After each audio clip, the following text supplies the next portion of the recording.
എന്റെ ദൈവമേ, നിന്റെ മുമ്പിൽ വെച്ച് തന്നെ എന്റെ ശത്രുവിന്റെ തൊലി ഉരിക്കാനുള്ള ഭാഗ്യം എനിക്കുണ്ടാക്കി തന്നല്ലോ. പറ്റിയ ആ സച്ചി സാറിന്റെ മകളെ എന്റെ മരുമകളായി എന്റെ വീട്ടിലെത്തിക്കാൻ കൂടി നീ എന്നെ സഹായിക്കില്ലേ ദേവി? ആ സുധന്റെ മോള് എന്റെ കുടുംബത്തിന് ചേർന്ന പെണ്ണല്ല. കലങ്ങിത്തിരിഞ്ഞ് സച്ചി സാറിന്റെ മകള് തന്നെ സത്യന്റെ ഭാര്യയായി വന്നാലേ സുശീലയ്ക്ക് തലയുയർത്തി നടക്കാൻ പറ്റൂ.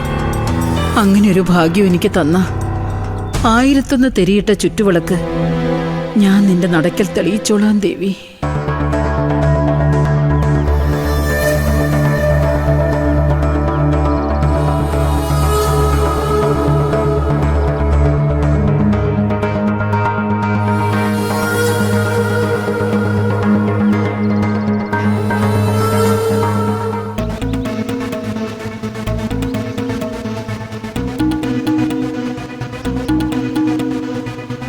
വലിയ സന്തോഷത്തിലാണല്ലോ സുശീലേ.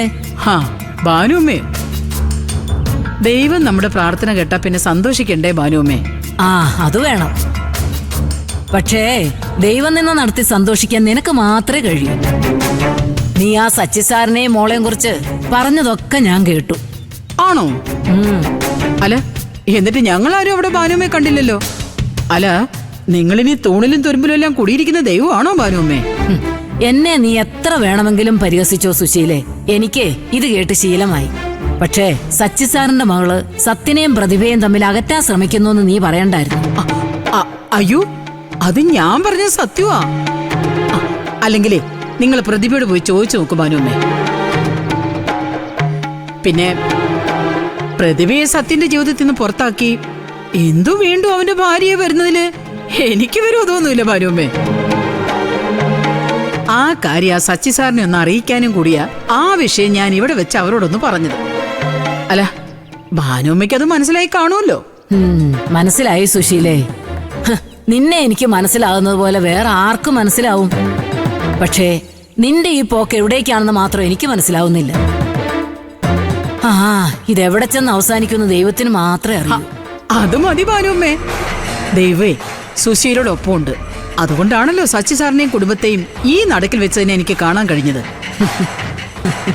ആ ഇനിയും ഉണ്ട് ചിലര്. എന്റെ മൂക്കിൻ തുമ്പത്ത് വീട് വാങ്ങി എന്നെയും എന്റെ മോനെയും തോൽപ്പിക്കാൻ കച്ചകെട്ട് ഇറങ്ങിയ ആ മൂദേവി അനുപമ. താമസിയാതെ അവളെ കൂടി ഈ മഹാദേവി സുശീലയുടെ കാൽക്കിഴി കൊണ്ടുവന്ന് തരും ഭാനുമ്മേ. നിങ്ങൾ നോക്കിക്കോ.